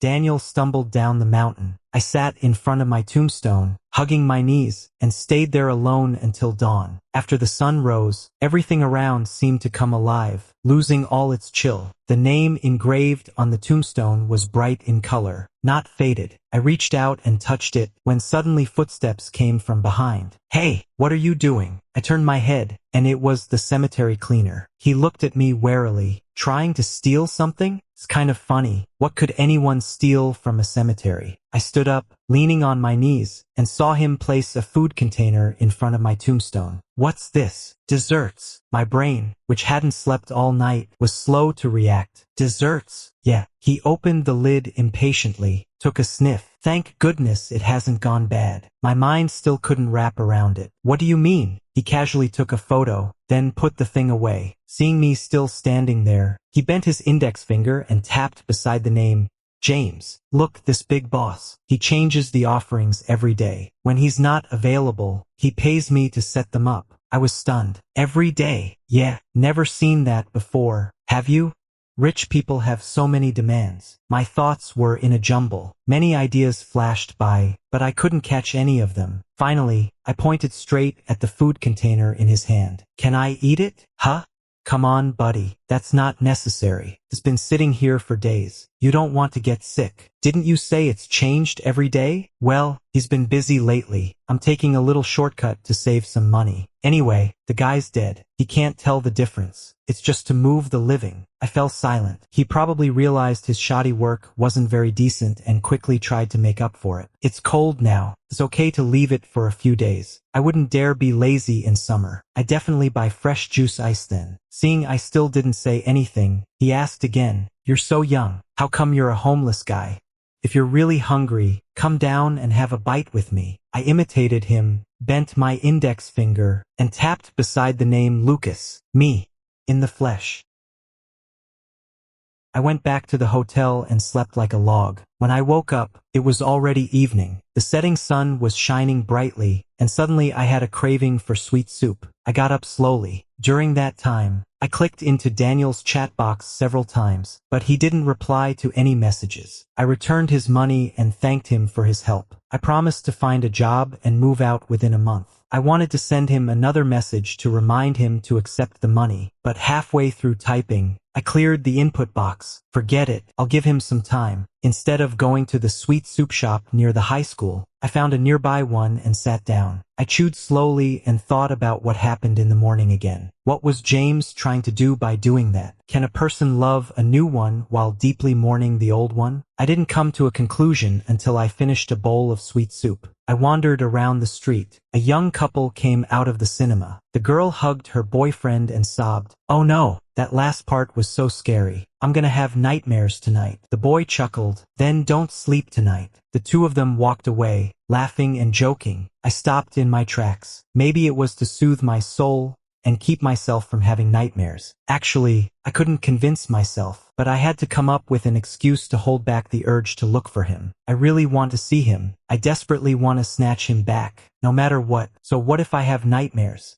We might as well stay up all night together. I shake my head, trying to get this crazy thought out of my mind. I take 2 steps forward, then my head suddenly buzzes and I slowly stop. There's a huge floor-to-ceiling window beside me. When the lights dim, it's just like a mirror. It reflects me. It also reflects the 3 people across the street who are staring at me intently. I realize belatedly that they were also in the dessert shop just now. My heart tightens and I start running. It's quite a distance from here to the hotel. The street is sparsely populated and I can't see a single taxi. I take out my phone and call Daniel. It rings for 5 seconds and then gets hung up. Call again, but his phone is already off. I was about to call Daniel when my phone suddenly slipped out of my hand as if all the strength had left it. Everything in front of me turned into slow motion. It wasn't until I fell to the ground that a dull pain in my back suddenly exploded. The pain made my ears ring and my vision blur. Got him. The man behind me whistled. Mateo's father took out a loan shark. He couldn't find me, but the loan sharks had ways to track me down. This method is really interesting. All the abducted kids in the world could try defaulting on loans, and they'd always manage to find the biological parents. But right now, it's really not the time to think about dark jokes. I was pinned down in the alley by them and managed to speak with difficulty. Go after the one who borrowed the money. It has nothing to do with me. The man in front of me sneered, unlocked his phone, and opened a video. Mateo's father, with a bruised and swollen face, spoke in a slurred manner, blood foaming out from his missing teeth. I really don't have the money. Go after my son's younger brother. He has money. A man's voice came from off screen. What if he doesn't have the money either? Then sell his kidneys or his blood. Can always be turned into money. Do whatever you want with him. That last sentence echoed in the alley. I stared at the screen and let out a dry laugh. What are you laughing at? A slap sent my head flying to the side. I pushed against my stinging cheek and laughed again. My son's younger brother. Don't you find it funny? They didn't find it funny. I slowly let my smile fade. I can't die here. My rebirth was the result of my perseverance, the help of Jeansy, and Mateo's withdrawal. It was a difficult thing to achieve. How much? 160. Thankfully, the money Daniel transferred to me is enough to cover it. He's ignoring me now and hasn't accepted the transfer, so it'll probably be automatically returned. As long as I wait until, including interest, 320. I need it tonight. I took a deep breath and tried to calm down. Let me make a call. What do you want to do? Don't play any tricks. I'm borrowing money. My tone was a bit off, and I got slapped in the face again. Daniel's phone was still off. I bit my lower lip and called shouting. The phone connected, and I saw hope immediately. But before I could say anything, a cold voice came from the other end. Mateo, The boss is injured. Can you stop calling? Injured. It's all your fault. Shouting stood up for his boss, his tone fierce. You're really heartless. The phone hung up again. I didn't have time to state my request, but judging by the situation, shouting wouldn't help me even if I did. Keep calling. They won't answer even if I call again. Then keep calling until they do. If you can't borrow the money, you know what the consequences will be. There's no one else to call. Mateo has no more contacts. And as for me, after 5 years, there's no way I can remember the contact information of my old friends. Except for James. I know his number by heart. Should I call him? Will he answer? After I left the hospital without saying goodbye last time, he probably hates me even more. But if this is really the end of my rebirth, at least in this final moment, I want to hear his voice. The phone rang for only 2 seconds. He picked up. There was no sound on the other end. I nervously swallowed, suddenly not knowing what to call him. After much hesitation, before I could say Mr. James, he suddenly asked, "Where are you?" I was taken aback and looked at the man in front of me. He just threw 2 words at me, borrow first. James picked up the conversation right away, without a moment's hesitation. Okay, don't touch him. I was completely stunned. James. On the call screen, there was only a cold string of numbers and the time, but it was as if I could see him through the screen. Saw him standing at the entrance, saying goodbye to me as I sleepily sent him to work. The kiss on his cheek always uncontrollably lingered on his lips, turning into a passionate kiss I couldn't resist. Finally, amidst my complaints, he would smile and kiss my earlobe, saying, "Wait for me to come back." Saw him having to temporarily leave the hospital ward to get me food and medicine, or wash the changed clothes, or consult the doctor, or even pray to the gods. His eyes were full of affection, and his tone carried a pleading note. Wait for me to come back. The wind in the alley whistled past. James' voice, after electromagnetic processing, had an otherworldly, time-worn flavor, overlapped with countless times in the past. Wait for me, Lucas. Could it be that I've already been beaten to death with 2 slaps? Could it be that I haven't woken up yet and I'm still in the hotel, having a sweet dream? But James rushed over, out of breath, and told me that I was still alive and this wasn't a dream. He revealed his identity, and also took out the money. There's one condition. Those people could tell that James was no ordinary person. There was more respect in their every gesture. Go ahead, sir. Don't come to him about his family's matters anymore. They do things for money, and of course, they know how to judge the situation. When they met a tough character who could bring them benefits, they quickly softened their attitude. No problem, but the lesson his family should get, not a bit less. The few of them exchanged glances and then responded again. Sure, no problem. Even after the alley was left with only James and me, I still stood there dumbfounded, unable to snap out of it. A warm touch came from my cheek. James furrowed his brows and gently stroked it. Hey, why didn't you say you got beaten up just now? I didn't dare to move. Mr. James. James' brows knitted even tighter. What did you call me? I dared not make a sound. Weren't you good at cursing and talking?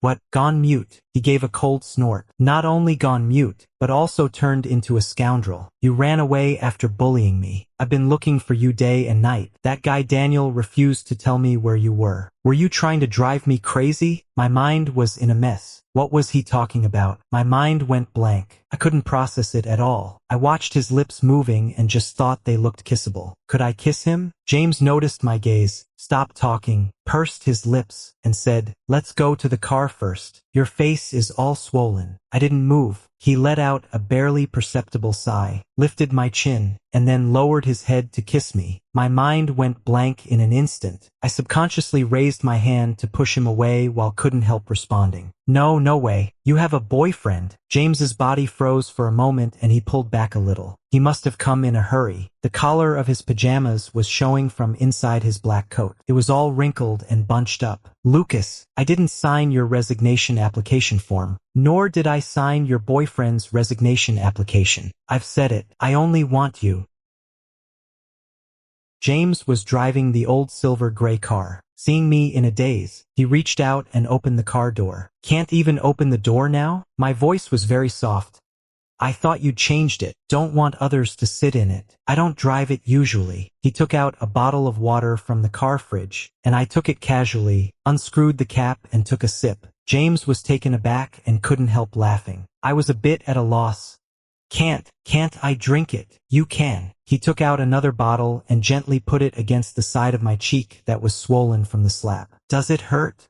He immediately pulled his hand back. Anywhere else? Let me see. I shook my head. I don't know. My mind is a mess. What's going on now? What happened? Why did he recognize me? What's his relationship with William? Clearly, the person I've been missing is right in front of me, and the touches, hugs, and kisses I've been longing for have all come true. But I don't dare to ask anything. When happiness arrives, a coward can only feel terrified, fearing that happiness will shatter at the slightest touch. James bent down and kissed the top of my head. It's okay. Let's go to the hospital first. Take it easy. He buckled my seatbelt for me and then got into the driver's seat. I turned my head and saw a small gourd hanging under the rear view mirror. It was thumb-sized. James and I picked it out when we were strolling around the night market. Everything in the car compartment remained the same, except that its color had darkened a lot. 5 years of time has ultimately left its marks. James noticed my fixed gaze, but kindly didn't ask more. After getting the checkup at the hospital, he said he'd take me home. I couldn't help but ask then, didn't you sell it? When he was seriously ill, money was being burned through every day. James' company was having trouble with its cash flow. He emptied his savings and mortgaged and sold our house. He tried every way to raise money, but in the end, it was all in vain. I bought it back. I opened the door, and it was as if I had gone back 5 years. Everything was the same. Everything was back. But I stood at the door, hesitant to move. James turned around, with the light behind him, so I couldn't see his expression clearly. I lowered my eyes. I'm a bit scared. I paused, then said softly, this doesn't feel real. James didn't say a word. After a long while, he reached up and turned off the lights. It was pitch black in front of me. Only the light of the elevator button was on. I could only see faint outlines in my field of vision. The sound of his heartbeat, his body temperature, and the light, cool men's fragrance approached. I was pulled into a warm and solid embrace. Don't think about anything now. He lowered his head and kissed me, starting from my forehead and moving down to my chin. He guided my hand, from his face to his chest. First, feel me. Am I real? The temperature my fingertips touched was something he offered to me actively. It was no longer the kind that was furtively stolen, worried about being interrupted at any moment and James waking up at any time. I cupped his face and buried my head in his neck. I took a deep breath. James. His body gave a slight shudder, then quickly he hugged me back tightly. I'm back. Yeah, you're home. The furnishings at home were still the same as before. There were double sets of supplies, yet there were signs of use by only one person. I summoned up my courage. So, William. James turned his head, holding a spatula. What? My courage seemed like the steam rising from the pot, disappearing with a whoosh. I was so afraid that James would tell the truth, like he wanted both of us, or that William was outside and I was inside. He had William during the day and me at night. I was even more afraid that he would lie to me to maintain the status quo, because right now, I'd believe whatever he said. If he cooed, baby, I only love you, I'd obediently choose to turn a blind eye and a deaf ear, pretending nothing had happened. Never mind. He reached up and turned off the range hood. Don't be hesitant anywhere other than the bed. I was stunned for a moment, and my face flushed quickly. When did you recognize me? In the lounge, when you were feeding me the hangover soup. So that's where I gave myself away. No wonder he suddenly started interrogating me then. Remembering those 3 hours of blackout, I felt a bit uneasy. How long did you interrogate me? What did I say? Not long. Just asked one question. What's your name? Oh. Unconscious answers are based only on true memories. That's when he was completely sure, right? But James's look was meaningful, making me nervous. What did I answer? He curled his lips. You said, cut the crap. Kneel down and serve me well first. I widened my eyes. You're kidding, right? But his expression didn't seem like he was pulling my leg. I started stuttering. Then what? Then he suddenly began unbuttoning his shirt, slowly revealing his right shoulder. The fair and toned shoulder was covered in bruises. Someone stepped on my shoulder and messed around for 2 hours. I was so shocked that I couldn't say a word. I was completely dumbfounded. This is a completely unexpected turn of events. No wonder when I woke up. Of course, it's not your fault. The car was too small, and it broke down. I was rusty, and I messed up too. My face flushed red, and I felt like even my hair was starting to get hot. I instinctively tried to be stubborn. So you didn't even confirm if I was Lucas before you. What if you got the wrong person? I wouldn't get it wrong. James took 2 steps closer and bent down slightly to look me in the eye. Besides you, who else would torture me like this? I blurted it out almost without thinking. What about William then? Both of us were stunned for a moment after I said that. The steamy, ambiguous atmosphere suddenly dissipated, and I came to my senses. Torture. Nightmare. Actually, I've always been quite concerned about this. I'm more concerned about the nightmare he mentioned than about James officially announcing a relationship with someone else. Is loving me such a painful thing? James was silent for a long time. He didn't deny it. Lucas, loving someone is inherently painful. I lowered my head, and my thoughts became chaotic again. The impulsive emotions turned into a tangled mess, wringing my heart and causing it to ache. I just can't figure it out. What's the point of being reborn? Is it just to let him keep suffering, keep having nightmares, and keep being in pain? Is this really what he wants? For all these years, I've been constantly worried about losing what I have. James said calmly. I looked up and met his deep eyes. I was afraid that you'd feel wronged, unhappy, and that you'd think it wasn't worth it to be with me. I'd habitually see every man around you as a potential rival, always panicking that one day you'd suddenly realize I'm nothing special and fall in love with someone else. I was always wondering if you were eating well, sleeping well, if your work was going smoothly, and if you were really comfortable during intimate moments or just acting. Thankfully, we loved each other, and your responses were like painkillers to me. You patiently answered me over and over again that you were very happy, everything was going smoothly, and you were comfortable. But then you left. Those insecurities, no one responded to them anymore. I could only take out every detail of the past and relive them over and over again, trying to find even a tiny bit of evidence that you didn't regret it. Lucas, I couldn't find it. After you left, every day has been torture for me. After he finished speaking, the kitchen fell into complete silence. No one said anything more. The noodles boiled dry, and a burnt smell wafted up. James turned around and turned off the stove, then dumped the black mess in the pot. A few charred noodles stuck to the bottom of the pot as the faucet ran noisily. I shuffled over and hugged him from behind. James, I've been really happy being with you. James said that he'd give me an explanation about William's matter once everything settled down. I trusted him and didn't ask more. His pain took on a new form. How come I recognized you so late?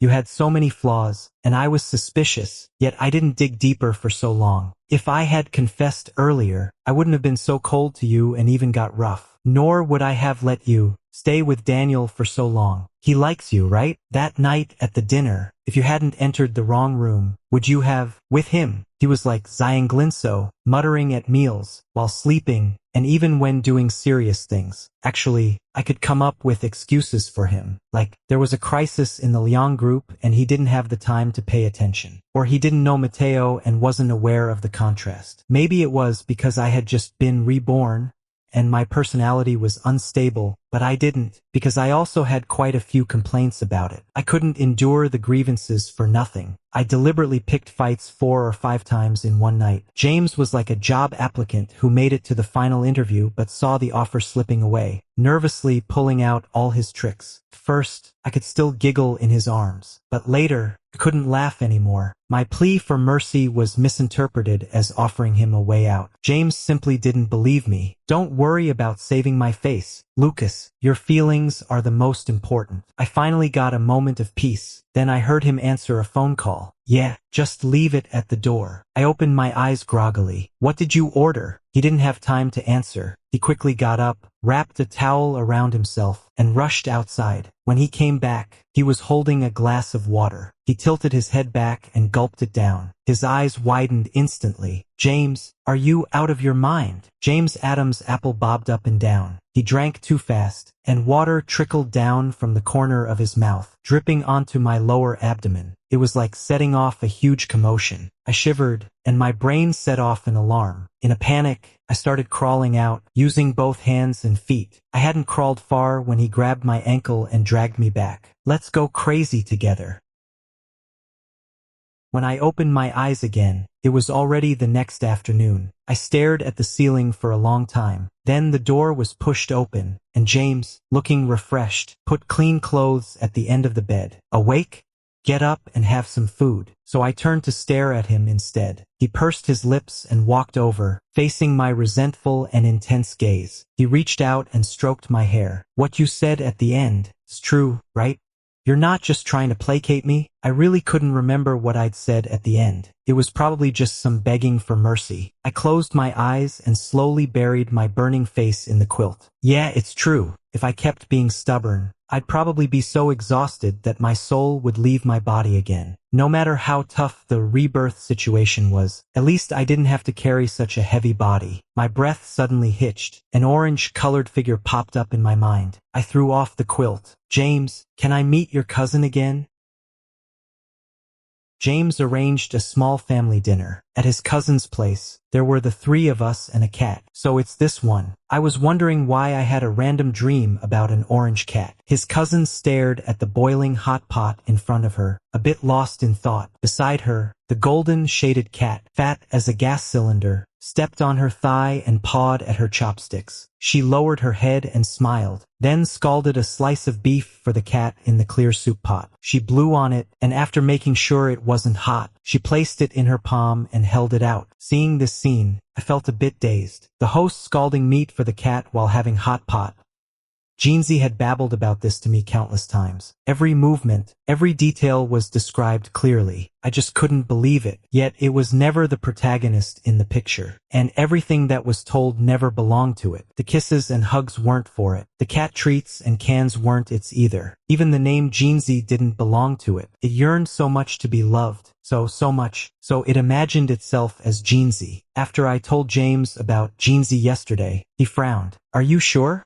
She's never had an orange cat. She didn't have one, but she did rescue one." His cousin found it half stiff under a ginkgo tree and took it to a pet store for treatment. After it was successfully cured, she actively found an adopter for it. But the adopting lady got pregnant unexpectedly, and her mother-in-law secretly abandoned the cat behind her back. After going through all that, it was back under the ginkgo tree again. It managed to find its way to his cousin's yard. I often saw a big orange cat when I was playing with Jeansy, but as soon as I opened the door, it would run away. I didn't expect it was that cat. She sighed with a tinge of regret. "I wish I had kept it." I turned my head and glanced out of the window. The weather was nice. At that time, it must have been hiding in some corner, blankly peeking at the warm scene inside the room. Such a silly cat must have realized after sending a dream that it was just a dream it wove for itself. No one was waiting for it, and no one had ever made any promises to it either. It happily slipped into the dream of its beloved owner, only to be met with a puzzled question.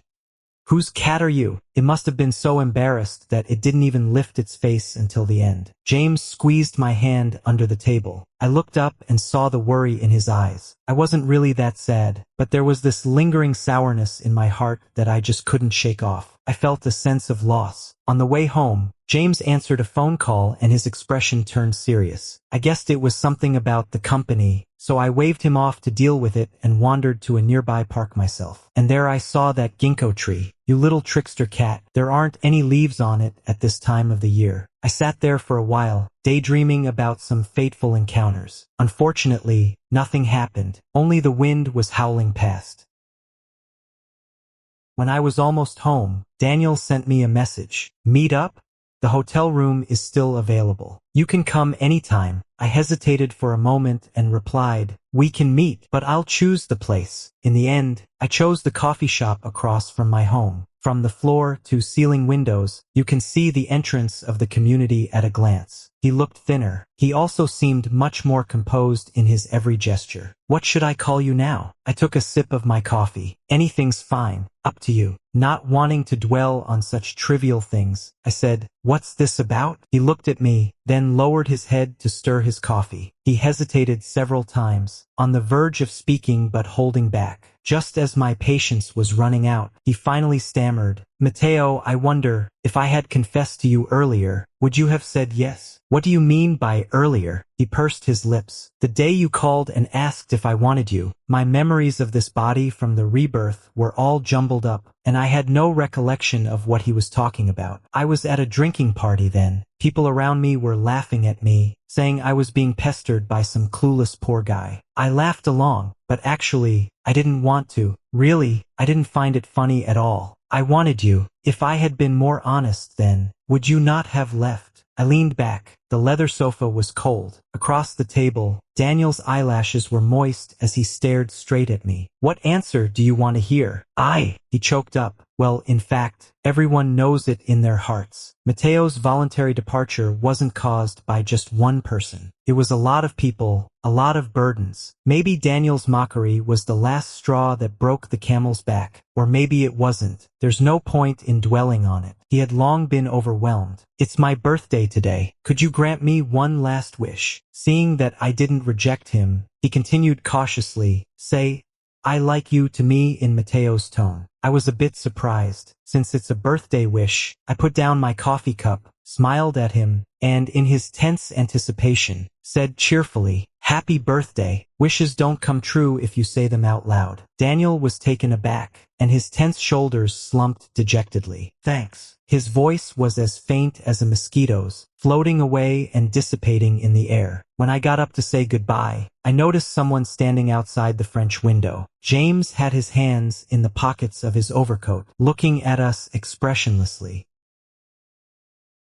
I talked myself hoarse trying to explain, but he still didn't say a word. I simply shut my mouth too. If he didn't want to talk, fine by me. I opened my computer and started checking the latest developments of the Lyon group. Before Daniel left, he saw James and quietly reminded me, "He's on the verge of bringing down the Lyon group. You'd better tell him to slow down. Those old foxes won't let him get away scot-free." After skimming through a few items, my head was pounding. I simply closed the computer and got straight to the point. "So, how far have things gone between you and William?" James, who was frowning and swiping his phone, suddenly looked up, his face full of shock. "Trying to shift the blame? You can actually talk?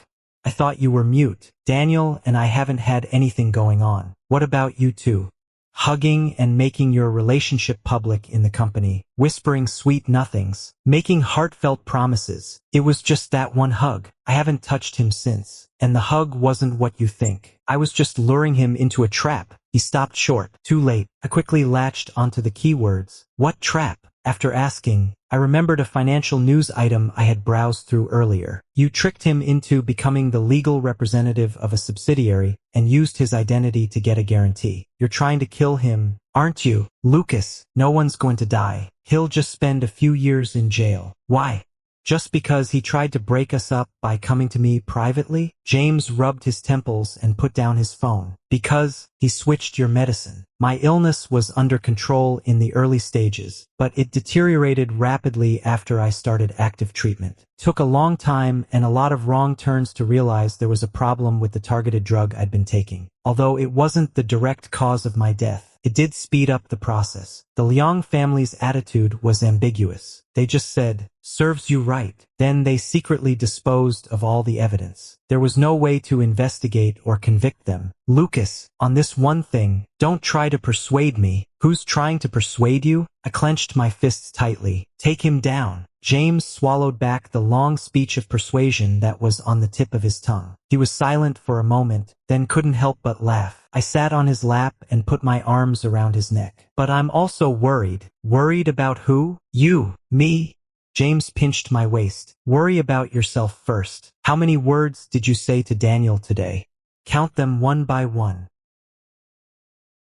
When the ginkgo leaves newly sprouted, the Liang group collapsed. It went bankrupt and was acquired, and the process was incredibly fast. William was imprisoned on suspicion of economic crimes. By the time he gets out, the ginkgo leaves will have turned yellow 5 times. Some people think James is a genius with outrageously good luck, directly making the leading enterprise in City A change its name and ownership. Only I know how long he had been painstakingly planning this long premeditated destruction. The ginkgo leaves turned yellow, and I went to stroll under the tree every day. Unfortunately, I still didn't encounter anything. James said, maybe we've already met. The ginkgo nuts that hit my head, the sparrows that pooped on my shoulder, the ants that crawled up my calf. Is that you? I stroked the big golden retriever passing by. Its owner tugged hard, but still couldn't stop its enthusiasm of wagging its tail and lunging at me. James pulled me away and said, golden retrievers are like that to everyone. We're gonna be late. The company's biggest partner had a big, chubby baby boy, and we were hurrying to attend the baby's 100-day celebration. I couldn't help but look back at the big golden retriever inside. I turned around and held James' hand in return. The waiting seemed hopeless, but I also firmly believed that as long as I kept waiting, we would surely meet. The long-awaited encounter and connection must happen at the right time.